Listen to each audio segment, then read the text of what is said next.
Alors,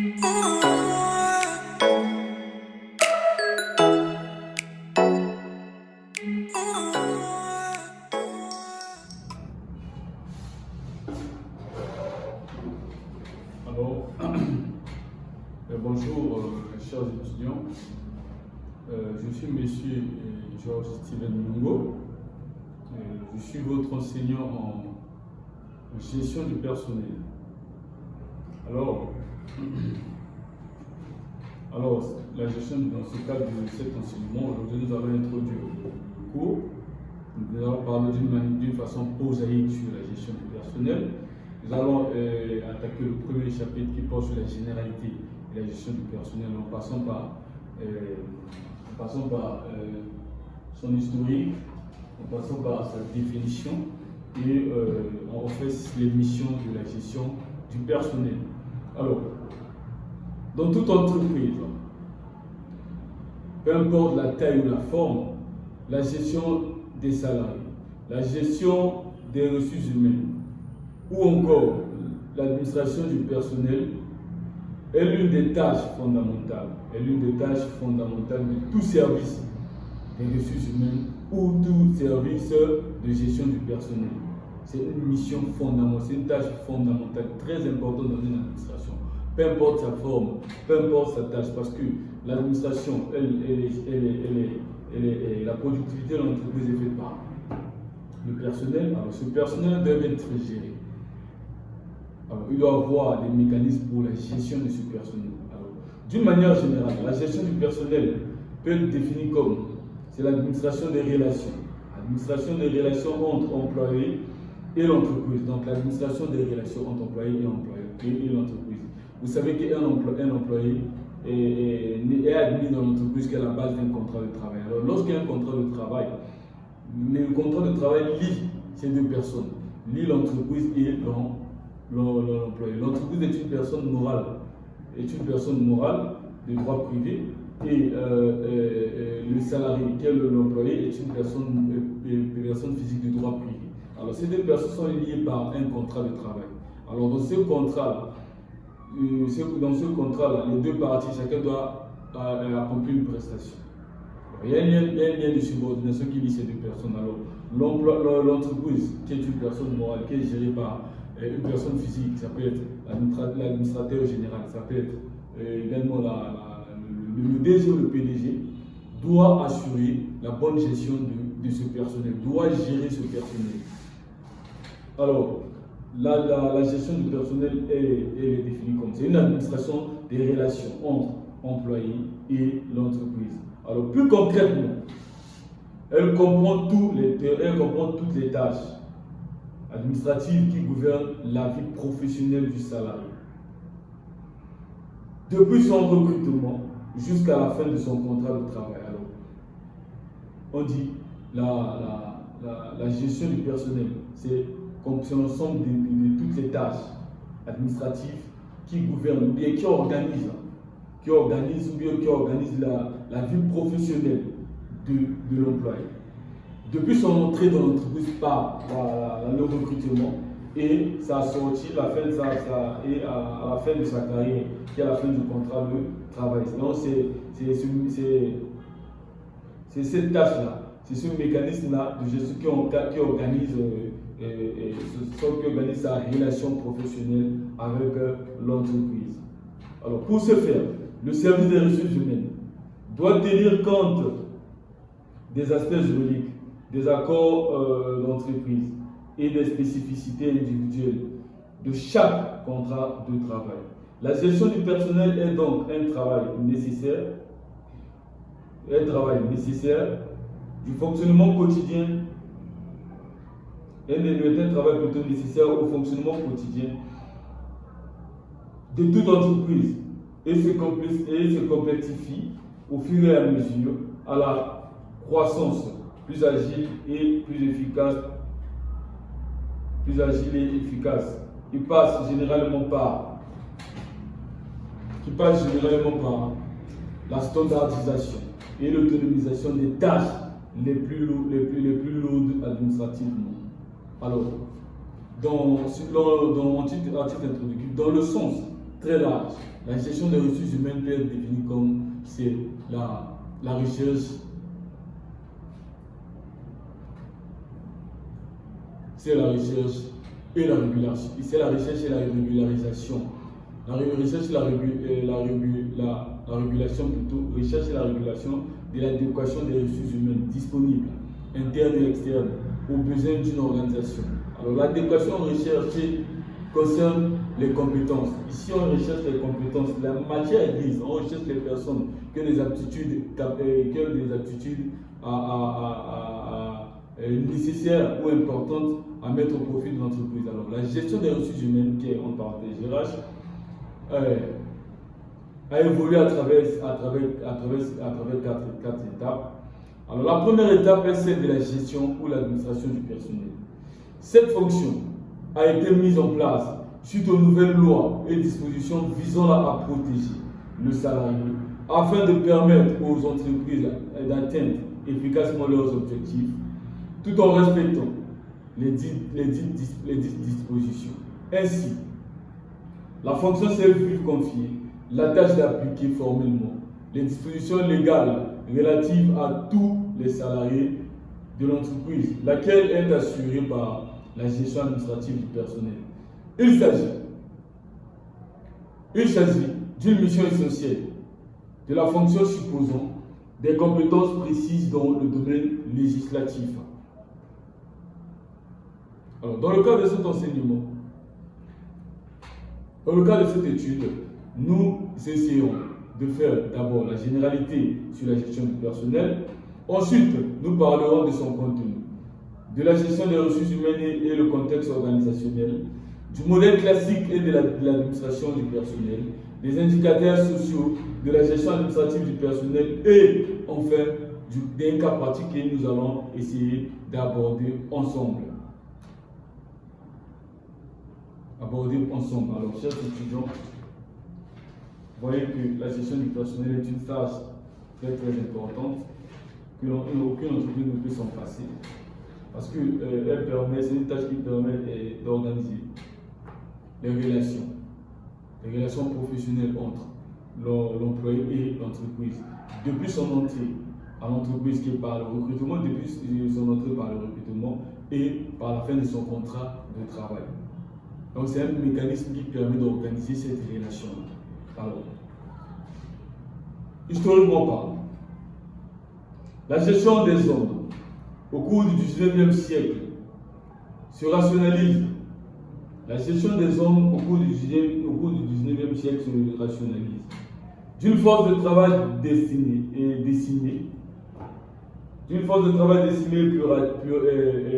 plus réactive. Le passage se réalise. Vers une main-d'œuvre qui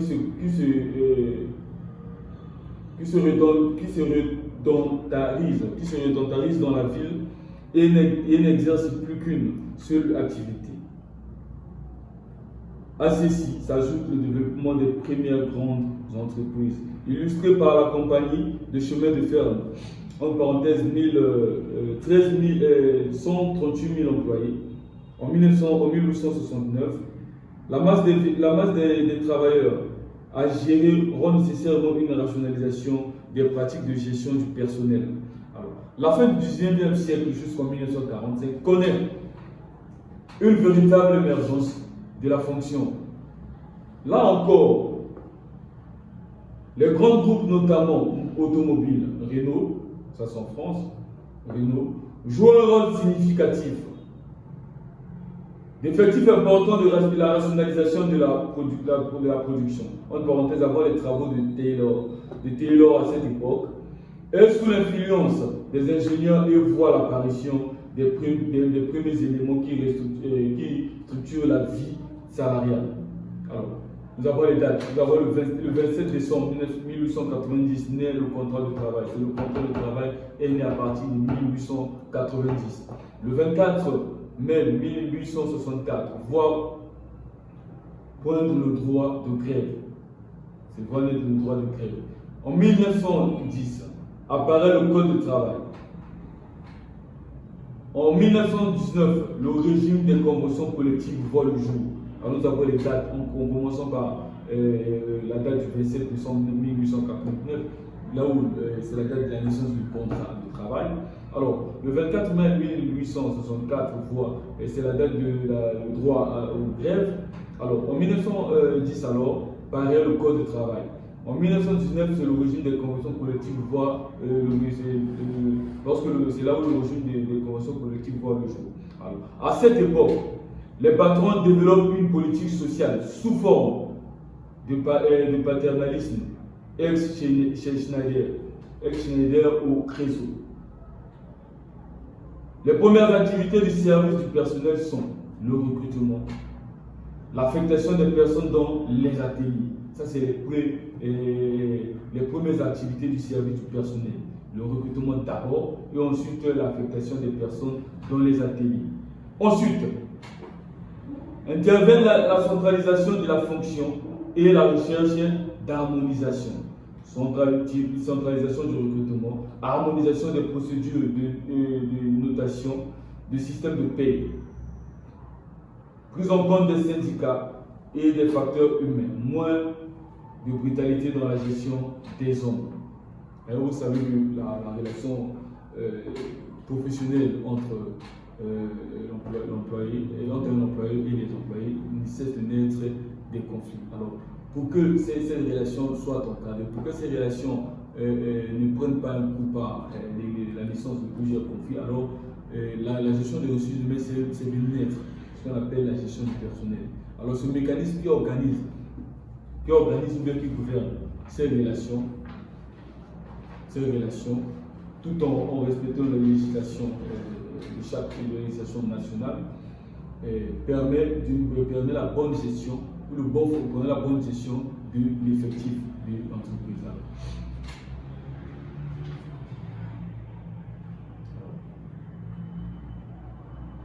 Alors, pendant les 30 glorieuses, le contexte est propice à la pérennisation des pratiques de gestion du personnel sous l'impulsion du Fordisme, de la standardisation et de l'uniformisation des emplois, ainsi que du prestige de l'organisation bureautique. À cette époque se développe ainsi le contrat des relations humaines, qui met l'accent sur les facteurs humains. Prise de conscience que la motivation et la performance sont liées aux conditions de travail et la qualité des relations humaines dans l'entreprise. Selon Weiss et Al, 1999, la fonction du personnel se caractérise notamment par, d'abord, une centralisation. La centralisation de 2 points, c'est l'homogénéisation des statuts, structuration de leur mode de gestion, négociation avec le syndicat. Une rationalisation quasi-théolorisation, ça vient de Taylor, de la fonction avec des techniques bien définies et ordonnées. Une professionnalisation de la fonction et la recherche de cohérence avec la stratégie de l'entreprise. Alors, depuis les années 1970, de façon schématique, l'évolution de la fonction RH et ressources humaines se traduit par le glissement de la fonction personnelle qui apparente à une approche administrative des gestion des ressources humaines vers la gestion des ressources humaines et le management des ressources humaines. Alors ça c'est d'une manière historique. On a commencé de la naissance de 1945.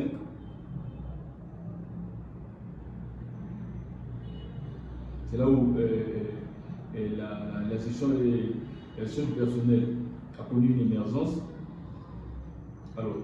Alors, vous connaissez les dates. Avant cette date, avant 1945, on a connu avant le 19 septembre 1945, on connaît des dates comme le 27 décembre 1890. C'est là où la naissance du contrat de travail. Le 24 mai 1864, c'est la naissance du droit à la grève. Le droit de grève. 1910, paraît le Code du travail. 1919, le régime des conventions collectives qui voit le jour. On avait aussi l'autre date qui parle de Weiss et Al. 1999, c'est là où la fonction du personnel se caractérise notamment avec les caractéristiques de cette fonction. La centralisation, 2 points, homogénéisation des statuts, structuration de leur modèle de gestion, négociation avec les syndicats. On avait encore l'autre caractéristique, c'est une rationalisation quasi théorisation. Ça vient de la fonction avec des techniques bien définies et ordonnées. Une professionnalisation de la fonction et la recherche de la cohérence avec la stratégie de l'entreprise. Alors, depuis 1970, de façon schématique, l'évolution des ressources humaines s'est traduite par le glissement de la fonction personnelle, qui s'apparente à une approche administrative des ressources humaines vers la gestion des ressources humaines et le management des ressources humaines. Alors, en termes de définition,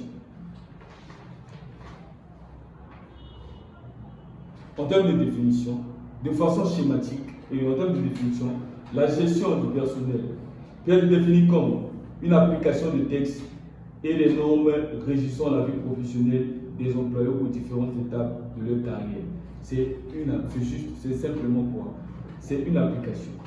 C'est le fait d'appliquer une application des textes et des normes qui régissent la vie professionnelle des employés et les différentes étapes de leur carrière. C'est gérer leurs relations, gérer les carrières. C'est ça la gestion du personnel. Alors, dans le quotidien, elle se matérialise par le respect de procédures juridiques applicables aux travailleurs et par des actes de gestion courantes consignés dans des fiches de gestion. L'importance de la gestion du personnel est manifeste tant pour le travailleur que pour l'employeur. Elle vise à permettre à l'employeur d'atteindre ses objectifs par le respect des textes de droit régissant les relations de travail et crée pour le travailleur des conditions de productivité et de satisfaction au travail. Elle donne vie au contrat qui existe entre l'employeur et le travailleur. Alors, la gestion du personnel, c'est ça le corollaire, c'est ça qui donne la vie, c'est ça qui fait vivifier, qui donne la vie au contrat de travail qui existe déjà entre l'employeur et l'employé. Alors, sans la gestion du personnel, ce contrat-là vit, mais il ne peut pas avoir un vécu très intense. Cependant, la gestion du personnel telle que nous l'avons présentée dans l'historique, est une approche dépassée qui s'est classée par la gestion des ressources humaines ici. Nous pouvons énumérer les différentes suivantes. Dans ce tableau que nous allons proposer dans le cours, nous avons la première colonne, c'est la gestion de la main-d'œuvre. La seconde colonne parle de l'administration du personnel et la troisième colonne parle de la gestion des ressources humaines. Alors, après, la première colonne sur la gestion de la main-d'œuvre, nous avons la conception de la main-d'œuvre, mode d'action, statut de la main-d'œuvre, statut du responsable de la fonction. Alors, la colonne portant sur l'administration du personnel, alors personnel substituable, nous avons la réaction, le véritable d'ajustement, variable d'ajustement, chef du personnel. Sur la colonne qui porte sur la gestion des ressources humaines, nous avons l'actif spécifique, l'anticipation, variable stratégique, DRH aux membres de la direction. Alors, après la notion de définition, nous allons parachever sur les missions de la gestion du personnel. Alors, la gestion du personnel permet de centraliser et d'organiser tous les processus liés à la relation entre un employeur et l'entreprise. En fait, c'est ça qui organise, c'est ça qui gouverne les relations entre le salarié et l'employeur. En fait, c'est ça qui donne vie à un contrat de travail qui existe déjà entre ce couple qui est l'employeur et l'employé. Une bonne gestion de cette relation augmente l'efficacité des travailleurs et donc la productivité de votre entreprise. Les tâches de gestion du personnel. Les tâches de gestion du personnel peuvent être diversifiées en deux grandes catégories. Nous avons les tâches opérationnelles, dont une priorité font désormais l'objet d'une autorisation et de digitalisation. D'une autorisation et de digitalisation pour se consacrer à des tâches sociales, d'accompagnement et de management des salariés. Les tâches opérationnelles. Les tâches opérationnelles qui répondent à des impératifs juridiques sont notamment la tenue des registres obligatoires du personnel, exemple registre unique du personnel, le contrôle du temps de travail, le suivi et le paiement de la rémunération, le processus d'embauche et le licenciement, l'hygiène et la sécurité. Les tâches plus fonctionnelles, voire sociales. Les tâches plus fonctionnelles ou sociales sont, nous avons la définition de la politique de recrutement de l'entreprise, la planification des décisions stratégiques relatives à l'emploi, l'analyse des enquêtes internes sur le bien-être salarié ou l'évaluation des performances du personnel, la mise en place d'un processus de mobile interne. Alors, chers étudiants, je pense que nous sommes arrivés au terme de ce premier chapitre portant sur la généralité. Le premier titre, sur la généralité de la gestion du personnel. Nous avons commencé par l'historique, nous avons abordé l'historique, ensuite nous avons donné plusieurs différentes définitions de la gestion du personnel, et ensuite nous avons donné les missions de la gestion du personnel. Alors, d'ici là, portez-vous bien et prochainement nous allons aborder le prochain chapitre qui porte sur le contenu de la gestion du personnel. Alors, bonne soirée à vous et à très bientôt.